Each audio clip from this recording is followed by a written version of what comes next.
Rites of Ascension by C. V. Brony. Chapter 12. Industrial Revolution Revised. It was a field so wide it seemed to stretch forever in all directions, flowing out with fresh grasses and crystal-clear streams, while a distant but loud, thunderous rumble resounded throughout the grasslands. The sun's bright warmth saturated Twilight's vision, blurring everything a little as she squinted, yet that didn't stop her from taking in all that was around her. Her legs pumped as she ran through the wide-open space, but they only barely touched the ground. She was more hovering than galloping, which made the feeling all the more invigorating. "Excellent, my student! Come, keep up with us!" Celestia shouted, running alongside her. On the other side, Luna ran too, laughing and smiling. The three rushed through the grasses, leaping whole bodies of water as they came. With a blink, she noticed something very briefly in the corner of her eye, and then suddenly they were everywhere. Millions, if not billions, of her little ponies, keeping perfect pace. The roar of hooves and the beating of wings filled the air, drowning out all other sounds as if they were underwater. She could see them, or rather their forms, all around her, but their colors and cutie marks were all smudged together. Although they surrounded her, the ponies never got too close, giving her plenty of room. Only the two princesses ran next to her. With a small smile, she got an idea and quickly changed her direction, speeding up. The ponies matched her, following precisely, even the princesses. Each quick little change she made, the whole herd made the exact same turn. It was glorious, liberating even. Her smile grew wide and open as she laughed and hollered, happier than she could ever remember being, while the light bloomed to fill her vision. Twilight Sparkle groaned and opened her eyes just a bit, slamming them shut an instant later from the shock of having woken up. As far as she was concerned, there were three types of sleep. The most common was when it was either too short or too light to achieve any level of real rest. The second most common type, even if it was sadly all too rare, left her refreshed and ready to face a day. Finally, there was the deepest, most entrancing form of sleep. This kind was where various factors managed to align themselves in a manner as to create such comfort that it rendered her body unable to do much of anything except long for a return to this state. It was this third type that Twilight awoke from on this glorious day, deep in the sheets of Celestia's bed.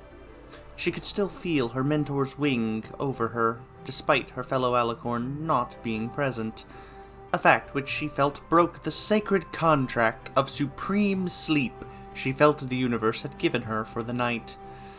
The incredibly intense morning sun was also breaking this most holy of contracts, as it utterly bathed Celestia's chambers in the purest light, leaking through her eyelids. "When I become a princess, if I become a princess, because I'm definitely not resigning to that yet. Nope, no way, still a big if. Could I make a law that states the sun isn't allowed to be bright until 10 a.m.? Because that's awfully tempting right now." She turned over a full 360 degrees as she further wrapped herself in Celestia's fine silk sheets and attempted to return to the most blessed dreamland she'd ever visited. Her body, however, seemed to have other plans entirely. A vibration moved through her back for exactly 2 seconds. The frequency was very fast, and tickled like a bunch of parasprites rolling up her spine. This traitorous movement from her backside did not go unnoticed, but it did go ignored as she cuddled deeper into Celestia's bed. She was utterly bound and determined to get back to sleep. until the vibration came back and actually did tickle her. Missed as she stifled a laugh and opened her eyes back up. This was hopeless. "All right, body, I'm up, she said to No Pony, forcing herself out of the cocoon she'd made in the sheets.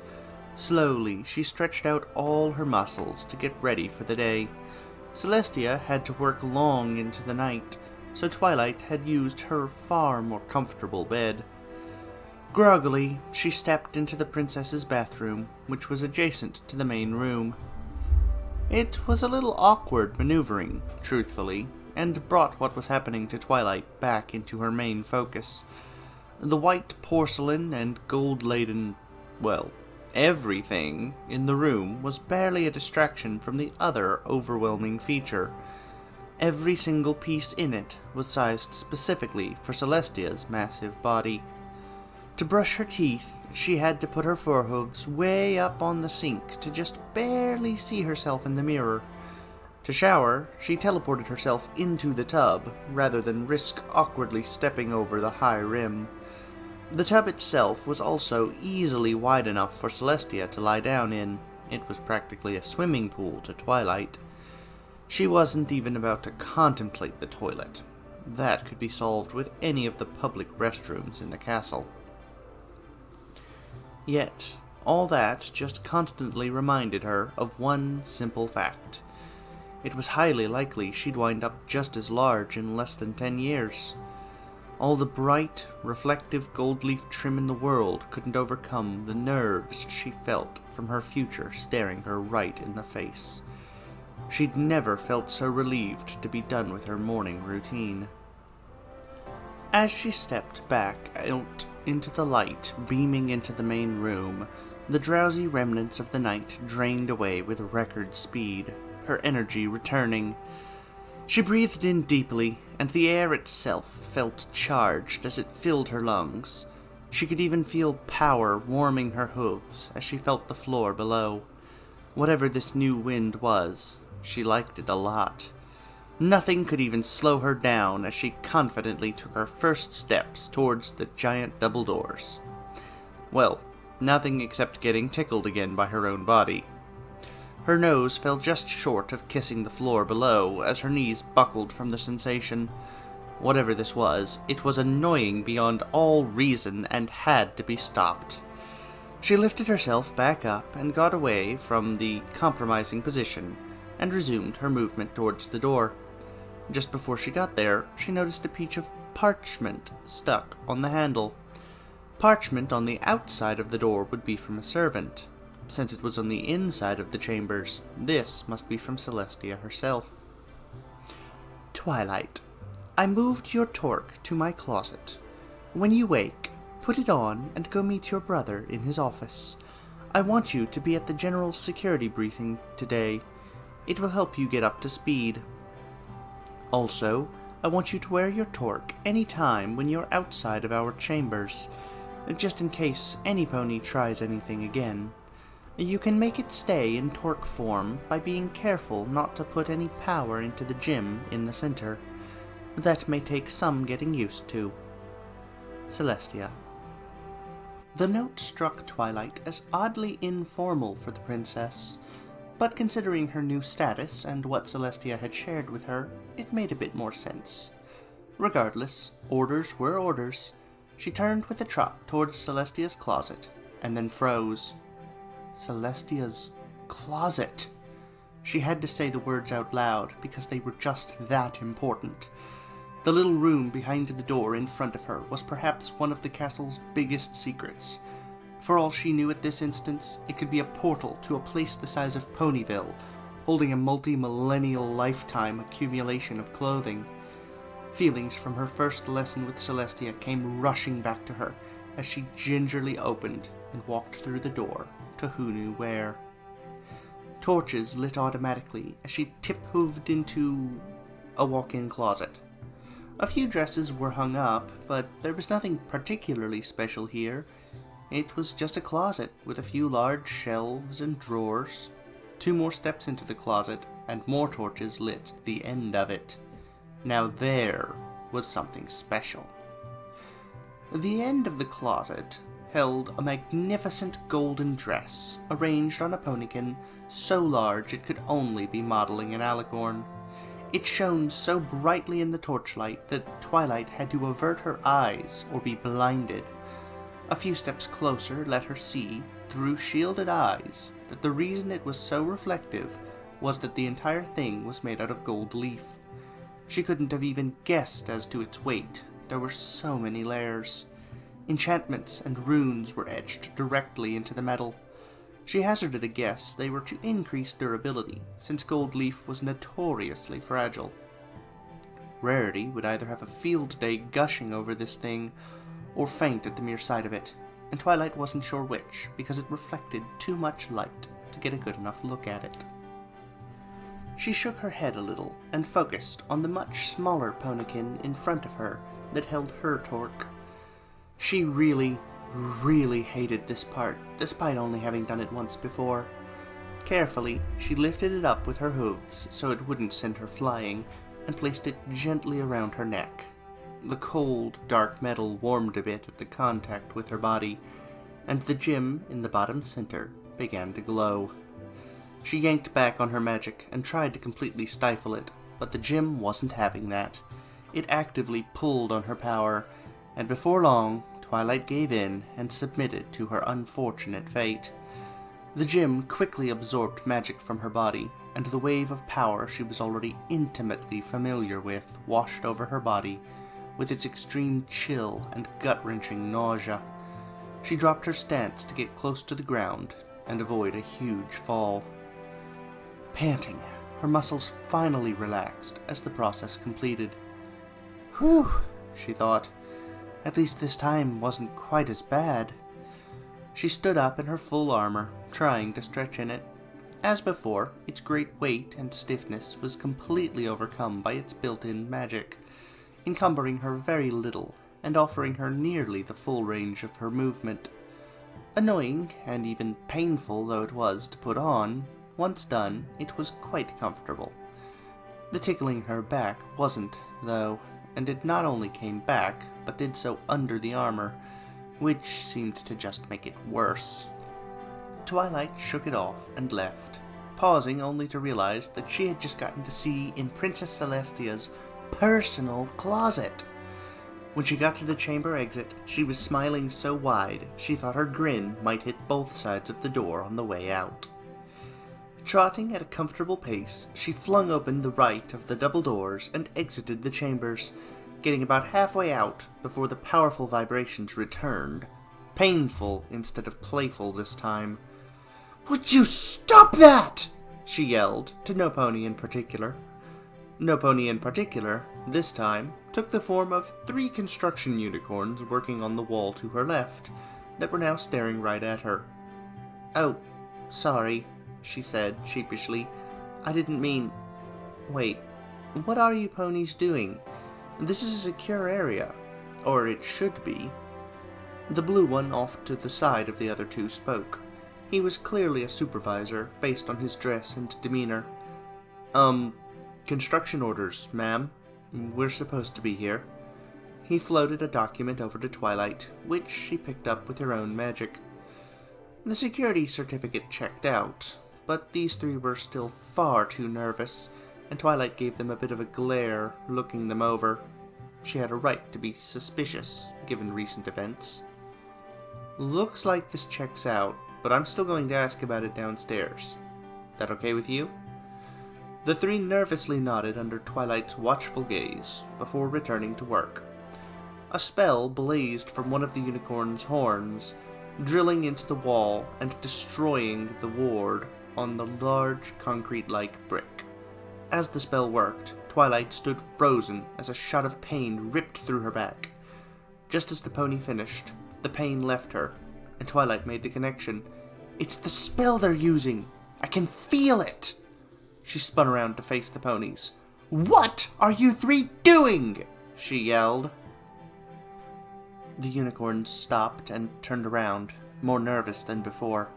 The supervisor even swallowed before answering. "The construction order said the wall needs to be removed.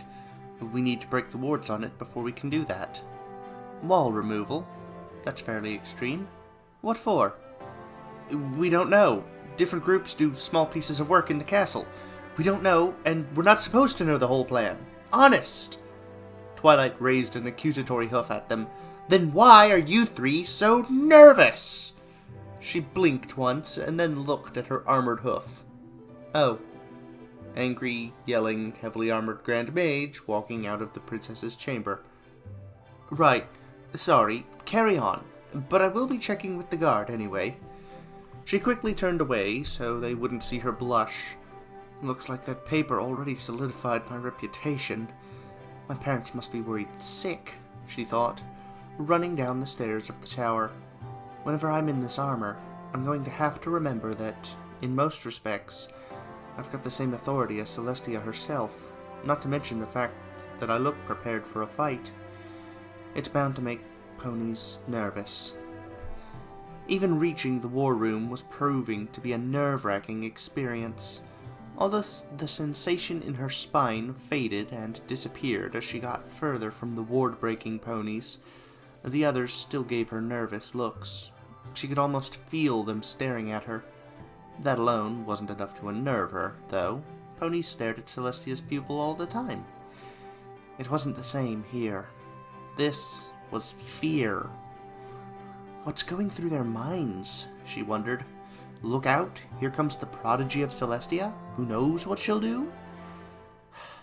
At least the normal castle ponies weren't looking at her like that. They knew her well enough. It was only the temporary help that was so nervous. As she rounded the corner towards the war room, oddly eager to be surrounded by military ponies, an urgent need sprang to mind, something she absolutely had to do before going any further. She went around another corner and ducked in a public restroom. Shining Armor was late. That wasn't entirely unlike him, but most of the memories Twilight drew from came from before he joined the military. It was enough to make her restless and start rooting around his desk for spare paper. 20 minutes later, she had finally completed the new spell formulation for the creation of solidified magic that crossed her mind after breaking half of Sweet Apple Acre's windows. She was about to roll it into a scroll and send it to the princess when she remembered that Spike wasn't there at the moment. Chuckling at her mistake, she went back to triple-check her work, yet found herself thinking more about its implications than its accuracy. This wasn't some minor discovery, after all. She sighed and slumped down in Shining's chair. As a guard captain, he still kept his office Spartan. His chair didn't even have wheels or cushioning. Frustrated, she kicked it away and took a spot on the hardwood floor instead. Papers laid out around her, she redoubled her efforts to triple-check, but again had her thoughts drift. Currently, solidified magic was used as fuel in large-scale generators, such as engines for airships in particular, along with other industrial applications. It had to be stored carefully, or it could destabilize and detonate. More importantly, it was hugely expensive. To make a single rod of it took days of work from several unicorns, each of whom needed to have significant control over their magic. This new method could be as much as 10 times faster and drastically easier. This was the kind of thing that could send Equestria's current industrial revolution into overdrive. The consequences to their economy and the entire nation would be drastic, and it was all in her hooves. This is way over my head. I need guidance from Celestia. Resigned, she picked up the papers and poked her head out of her brother's office. She looked around a little bit, her head low, and finally walked out, convinced that there wasn't a random guard that was going to yell, "Royalty arrived!" in her ear again. She kept low to the ground, moving around more like a cat than a pony. She managed to get in silently, only by asking a castle guard to go in first, and ask the war room door guard not to yell. Ducking around a corner, she found her second attempt to be less than successful, as she came nose to nose with another guard. Time slowed down, and the rest of the world waited as she watched his lungs fill up. Without even thinking, she rushed her hoof up and put it in front of his mouth. She shrunk a little lower and pleaded with her eyes, even putting her ears back on her head. His eyes darted around the room, leaving Twilight to wonder what he was thinking and whether training would win out. Somehow, some pony must have been looking out for her, as he relaxed his shoulders and nodded. Twilight practically flopped to the ground in relief. She still wasn't used to the idea of ponies bowing to her, and her legs quivered in relief from not having to go through the entire floor of the war room doing it once again. She even gave him a small hug. Leaving the guard and his appreciative yet goofy grin behind, she set about searching for her brother, Celestia, or some pony else who could help. She stood up sharply when she came to her area, one of the most unnerving places in the whole world. The place where, for the last several years, probably since the war room was built after the Changeling invasion, threats to her person were tracked and thwarted. And the mare leading the team, Intelligentsia, just spotted her. "Your Majesty," she said, bowing and causing the other two soldiers around the table to bow as well. Drat, almost got away with it, she thought. Please, don't bow, guys. I'm not comfortable with it, or with being called Majesty. Intelligentsia smiled. Then you should probably issue a decree about how to address you. Grand Mages get to set their own addressing protocol until their final ascension. At that point, though, I'm afraid you may just have to get used to it. She sighed again. I have 10 years before that happens. Let's go slow, please? The analyst smirked a bit. You don't have to ask. You outrank every pony in this room. To us, your word is a command that must be followed. For the Royal Guard, your rank is equivalent to Captain, and in the regular military, it's akin to Grand General. The Day Guard will probably react about the same, but the Night Guard's a different story, so be careful with them. They won't be disrespectful, well, probably anyway. They're a rough lot, and they answer only to Princess Luna. Not even Celestia can give them orders. I know all that, she nodded, swallowing, and it's amazingly nerve-wracking. I have no trouble leading my friends, but they want to follow me because I'm their friend. And on top of that, you're all military ponies.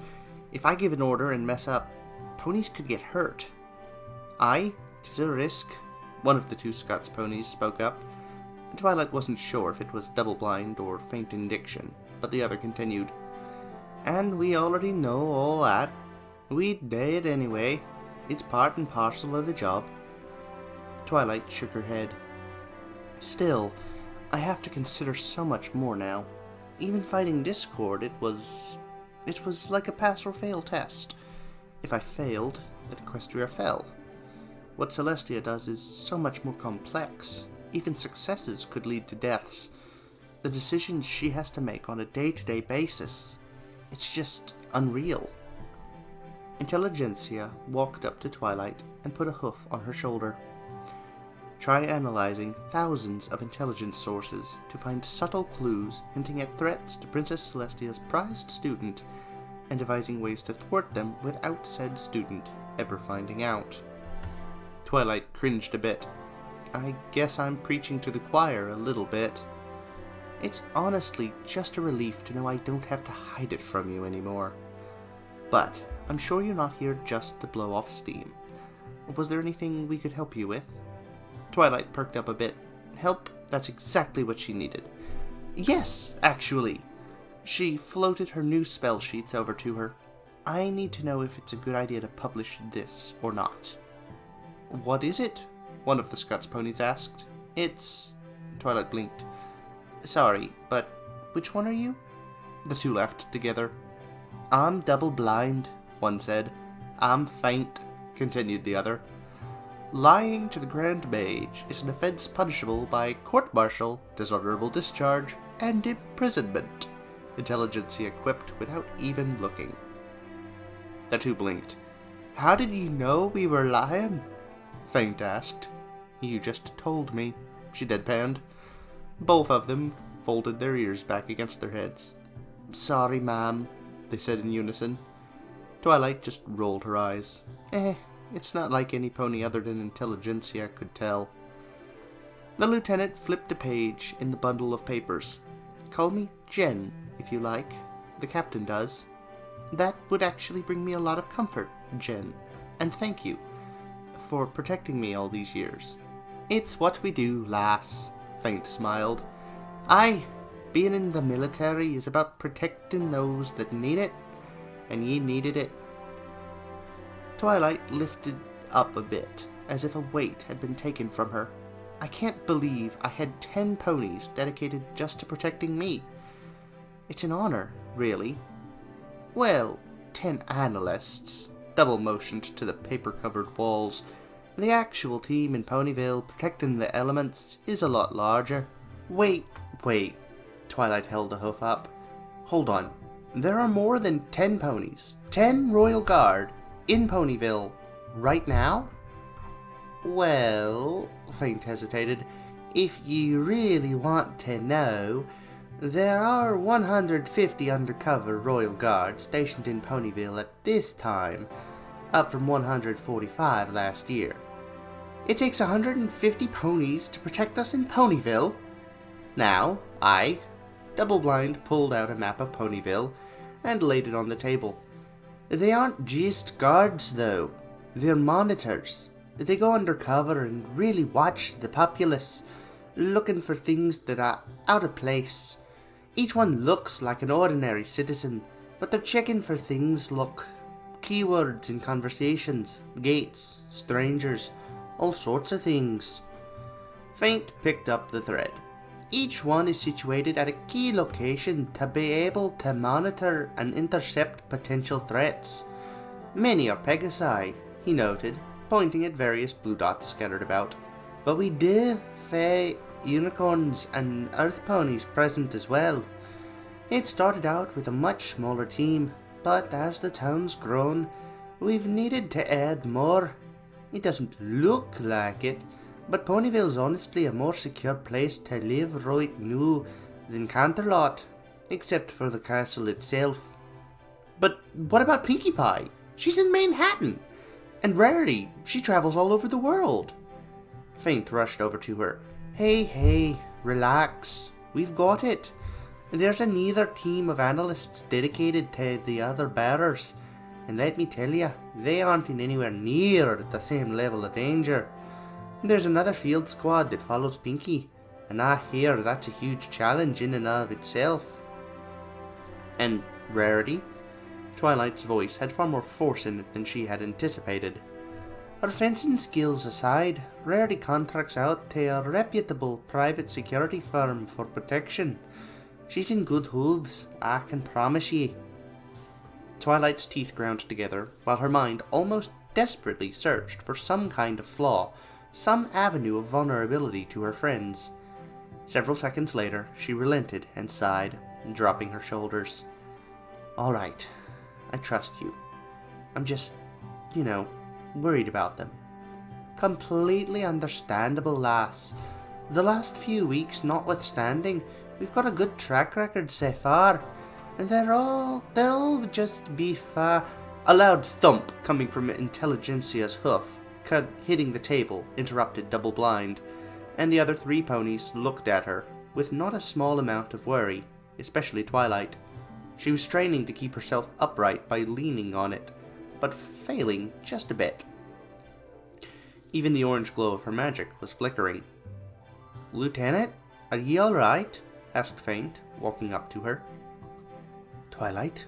She coughed and swallowed, shaking the papers a little and turning the page to face their author. Are these estimates accurate? Twilight blinked. Well, I haven't run a full analysis yet, and there are a lot of variables that can affect things, but I'd say it's within at least 1.5 sigma. The color ran right out of Intelligentsia's face. What's a sigma? Faint asked. Ye ne'er studied, did ye? Double-Blind groaned. What? Ye two are the math ponies. I'm Psyops. Say, what's a sigma? What she means, Double said, reaching over and putting on some glasses, is that whatever she's estimating in those papers will be within her guesses at least 86% of the time. Oh, come on, he snorted. There's no way under Celestia's sun ye just knew that number off the top of your head. Course I did. I know how to do math. You're the one who couldn't calculate your way out of a paper bag. Enough! Intelligentsia screamed, then straightened and composed herself. Ma'am, I'm afraid I can't advise you on your discovery in terms of whether to publicly release it. If you weren't the Grand Mage, and this was a more casual conversation, I'd advise you to start up your own company. You'd be rich beyond your wildest dreams in weeks. As it stands, I have to recommend you pass this on to the princess. Twilight sighed. I was afraid of that. Does anybody know where she is? Aye, Double replied. She's in a council meeting with your brother. They're investigating the coup attempt. Twilight rolled her eyes. Well, shoot. That explains where Shiny was at instead of at our scheduled meeting. And I suppose I'm now legally able to wander into that. But it would be kind of rude to do for something like this. Intelligentsia smiled. Now that I can help you with. Just give me a few seconds. An orange light swirled around her horn and the bundle of papers, now wrapped into a tube. Twilight recognized it as a weak seal with a built-in magical signature. It would keep the bundle together, but it wasn't meant as a lock. Rather, the signature was meant to be complex enough to be exceedingly difficult to forge. If any pony got a hold of the papers, they could easily open them, but wouldn't be able to restore the seal in a way that would have any pony that knew Intelligentsia's seal believe it. There. Now then. She picked up the bundle and walked out of the alcove, waving towards the exit. Smuka la dulat! Shemel! Twilight scratched her head. That doesn't sound like any nut language I know. That's 'cause it isn't, Double interjected. Yeah, there's spells on the alcove here for privacy, Faint continued. A lot of stuff that we work on is need to know. Say, if you're too far out of the alcove, you can't tell what we're saying, or vice versa. It all just sounds like background noise, or scrambled speech if it's too loud. Only thing that gets through is the Rungar's yell, 'cause of a spell on him. In fact, we gab about your ascension here from time to time, but of all the war ponies, only the 10 of us know about that. What about when I came right after the attack? Double smiled. Good question. The spells can be shut down for disasters so we can communicate easier. Other things took priority that day, I'm afraid. Intelligentsia stepped back in, an armored Pegasus Guard member in tow. Officer, introduce yourself. His wings snapped into a salute. Ma'am, straight shot, Officer 2nd Class, ma'am. Very good. Now then. She put Twilight's notes into a small compartment in the guard's armor. Straight shot, here are your orders. You are to take these to the princess's chambers, and wait there for her until she returns to them. When she does, you are to deliver these papers to the princess, and state they are from our Grand Mage, and they need to be reviewed at her earliest convenience. Actually, Twilight put a hood up, just when she has the free time. I don't think it's important enough for her to drop other things for, given what's going on. Fair enough, Intelligentsia replied. Now then, you are not to make any detours. You are not to show the papers to any pony, no matter what, and you are not to discuss what your mission is with any pony else. Is that clear? His wings snapped into another salute. Very good. Get moving. After he left the alcove, Twilight couldn't help but ask, why all the strictness? Intelligentsia shook her head. You just outlined a way to make solidified magic a couple orders of magnitude faster and cheaper than current methods, Twilight. That's explosive stuff, even if it's made of paper. We're talking about taking an expensive source of magical power storage and making it cheap. Airships will be able to operate at 1/5 of the current cost, if not less. The two stallions in the room stumbled back. Faint choked and sputtered. So, what? Our Grand Mage upends civilization in our spare time? It sure seems that way, Jen smirked. Imagine what she'll do once Luna trains her. Double's jaw was just hanging open while his doppelganger kept going. Oh, that's it. I'm getting out of the stock market for good. Twilight rolled her eyes. That still doesn't quite answer my question, though. You were abnormally specific to straight, far more so than I would have thought. The analysis took off her uniform hat and stretched. Have you ever gotten caught for breaking a rule, even though every pony around you was doing the same thing? Twilight shuddered. Oh yes, definitely. I remember this one time when I was a filly at Celestia's School for Gifted Unicorns. They had just put in this new cafeteria, and it had one set of doors you were only supposed to use to enter, and one set for an exit. But there weren't any signs, so I didn't know. This one group of older fillies, teenagers, walked right into the cafeteria through the exit doors, saying hello to the vice principal as they did it. He waved at them and said hello back. When I tried to go in after them, I got yelled at, saying I couldn't break the rules just because I was the princess's student. I mean, come on! I'm smart, not psychic! Just the kind of example I'm talking about, Jen smiled. Straight Shot is like that, only taken to an extreme. Whenever he breaks the rules, even slightly, he's always caught in one way or another. So his personality is as by the book as you get. Your papers are in excellent hooves, Twilight. Faint chuckled. If those fillies were that much older, I can think of a reason he let them in. Twilight could feel her eyes go wide at the realization. Ugh, ew! I didn't even think of... That just makes it worse! It's are everywhere, lass, Double laughed. Best get used to it. Perverts. You mean males, right? Jin quipped. Hey now, Faint protested, grabbing Double by the shoulders. It's not fair to judge all stallions based just on dub here. Wait! He slapped his forehooves off him. 2 words, Faint. Mint toothpaste. That's just an unfounded rumor. Yeah, 'cause I know ye use cinnamon toothpaste. Ahem! Intelligentsia barked, silencing them, then dropping into a bow at something behind Twilight. I am sorry about them, Your Highness. Twilight froze and slowly turned around.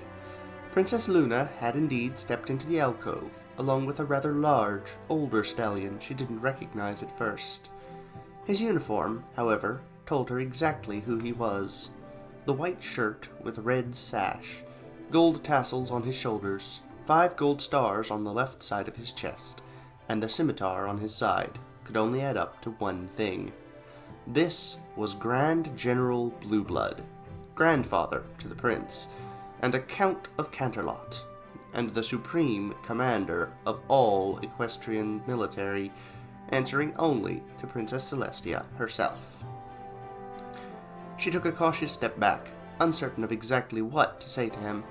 His grandson had made it extremely clear that he thought she was undeserving of being Celestia's student, along with other feelings of indignation based on her family's non-existent nobility status. This stallion, however, was more of a mystery. She knew he was old, at over a century, but was still an immensely powerful mage.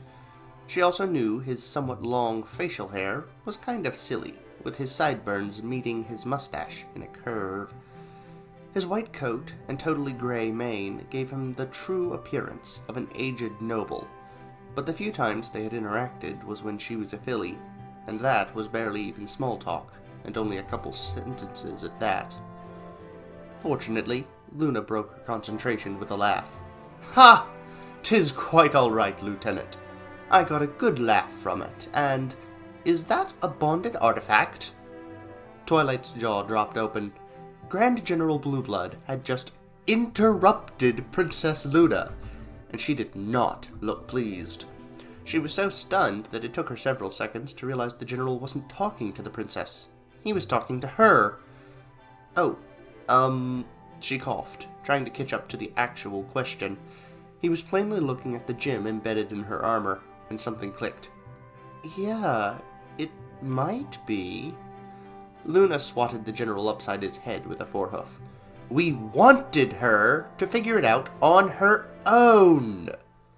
Twilight swallowed. Bonded artifacts were among the rarest and most powerful of magical artifacts. Before, she had assumed it was a cord artifact with extensive enhancements, given the gem power source. But bonded artifacts also used ultra-high-quality gems as a core. Wait, she held up a hoof. I thought bonded artifacts were empathetic with their owners, and had to be made using their owner's own magic. That's how the bond is formed. You are correct, Luna said, rubbing her temple.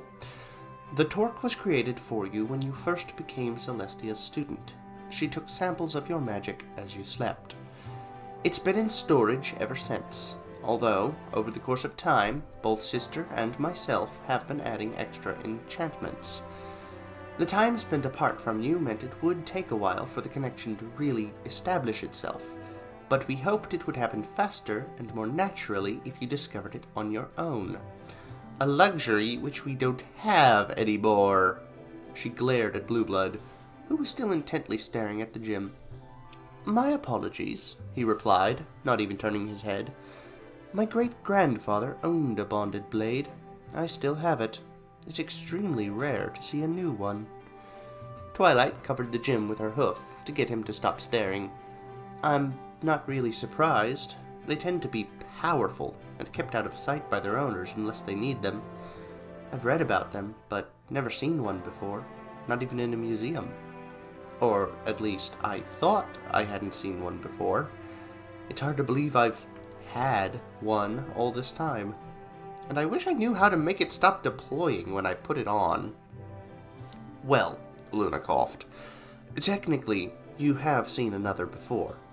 My torque is, indeed, a piece of bonded armor, made to replace the armor you shattered with the elements of harmony. And since the secret is out, I suppose I can let you in on another secret. Your torque will grow and change as you do, and your connection with it, as it develops, will let you command it more easily. For now, though, you can force it into dormancy by yanking back hard on the power it takes from you. Wait, what? Twilight protested. Wouldn't that just break the gem? Bonded artifacts are considerably more durable than mere cord weapons. The general was still staring a bit. Cord artifacts are physical things, housing pre-made spells with a trigger and a powerful source. Powerful, but rudimentary compared to what you're wearing. It will take a lot more than that to break your torque. I'm honestly surprised they gave you yours already, given how little the princesses use theirs. Luna's is real, but Celestia only rarely dons her real torque. That, General, Luna sneered at him, is because when Tia deploys her armor, even accidentally, she vaporizes everything nearby.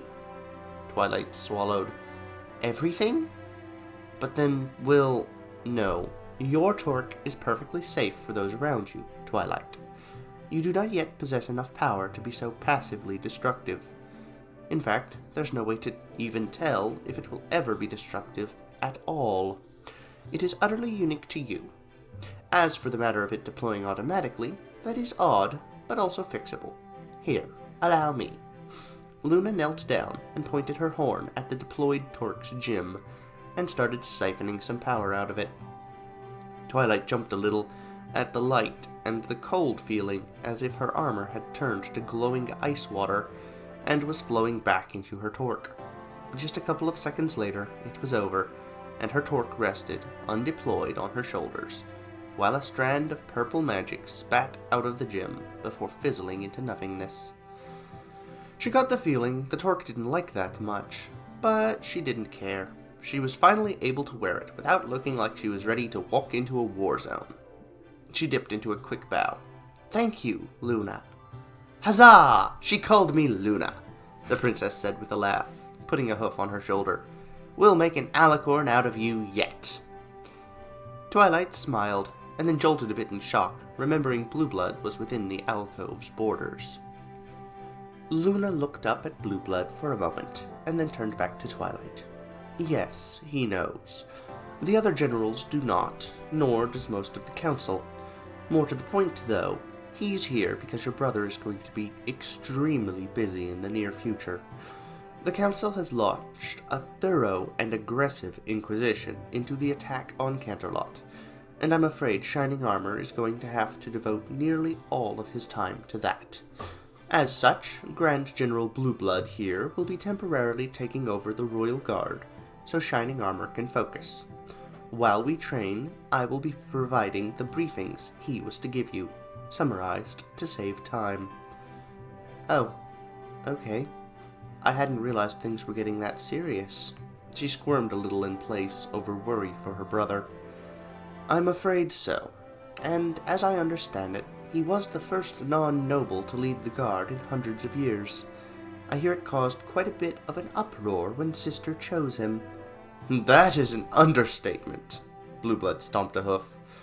Celestia defied the council to have him installed. Regardless of his marriage to a princess, I'm afraid they will not be gentle. Luna nodded. Perhaps. Sister is confident in him, though, and she should be able to shield him politically.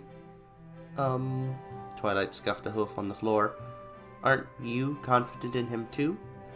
Indeed I am, the princess yelled. However, I do not have any vote, nor any say with the council in military matters. Also, if you were seeking endorsements, I would imagine that getting a cheese sandwich to vouch for him would do more good than us. We are only a 9,000-year-old alicorn with incomparable combat experience. The pampered council of hedonists does not consider us to be a worthy source of consult. Nay, they cower before us like mewling foals, demanding that we have no military command, save our meager night guard. Tell us, how are we supposed to protect our beloved ponies in the nighttime with a pittance of 50 soldiers? The Grand Mage chuckled nervously. Sorry, I forgot about your status. Luna's wings went a little limp. Forgive me, Twilight. You do not deserve such, most of all from me. I am merely frustrated, nothing more. She nodded. I understand. It's never simple, I guess. No, never, both the princess and the general said in unison, looking briefly at one another afterward. Blueblood broke the awkwardness first by turning to leave. I shall see you later, then, Grand Mage. I look forward to seeing how you perform as a leader. Careful, General, Luna warned. You're going to be bowing to her and calling her Majesty within a decade. Indeed, he said, walking away. A few more seconds passed before any pony said anything more. Who went and stuck a bug up his butt? Double Blind asked. Blind! Jin snapped, while Luna laughed. Proper context is required, I suppose. When I returned as Nightmare Moon, one of my first actions was to humiliate him in front of his troops. Classified though the event is, he's never quite forgiven me. Still, we are wasting time here. Twilight, if you would accompany me. You have much to learn, and little time to do it in. Twilight chuckled a little. Luna, you just basically described my whole life.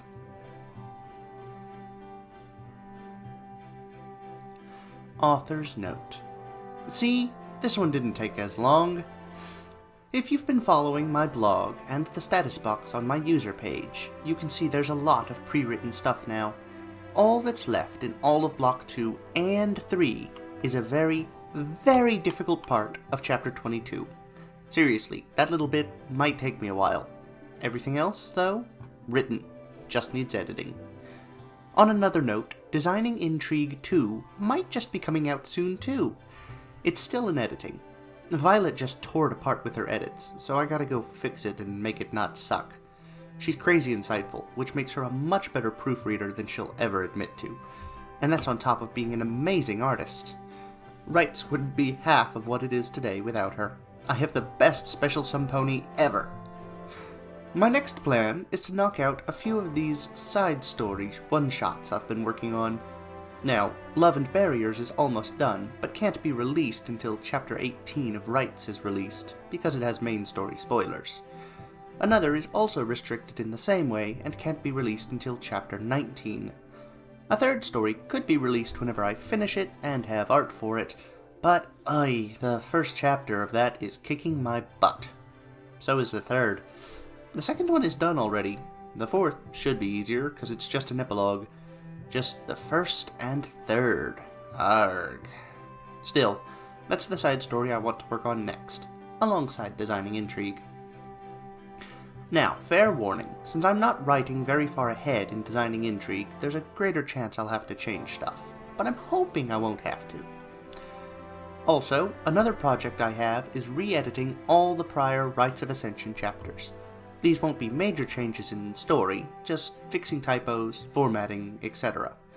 However, Chapter 1, not the prologue, the real Chapter 1, will be getting some changes. I want to tweak Tia's dialogue a bit, and get better point of view separation between Spike and Twilight in the first half. But again, nothing that'll change the whole course of the story or anything like that. So no huge worries about that, or about it being a major time sink. Also, new editors! I forgot about that this last chapter, so I need to make sure I don't today. Just Another Time Lord, Conan the Imp, and Pencraft all helped with this one, along with some members of the older crew.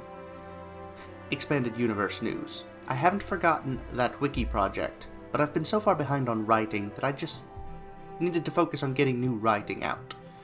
With a backlog present, I can restart EU structure work. That said, when really thought on, I'm not behind on that in some ways. EU stories will be a lot easier to write once Block 4 is out, and we've seen a couple missions. That's all the news I have off the top of my head right now. Thanks again, everyone, for your patience with my slow writing. CV. Edit 3.17.14, minor fixes, but a lot of them.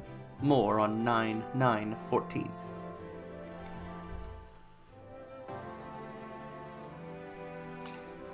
One of the things that occurs to me reading this chapter is Twilight seems to have forgotten her encounter with those construction workers. I don't know that they're a problem, but they are a little unusual and they stick out, and in a story like this, that's enough to make me slightly suspicious. Only slightly, but you never know. Also, that's pretty impressive what she did with the magical industrial energy thingy. Oi, words, they do not come to me right now. Anyway, thanks for listening. Sorry this one took a little while to get up there. I hope you enjoyed, and I hope you have a lovely day. Thank you, everyone. Goodbye!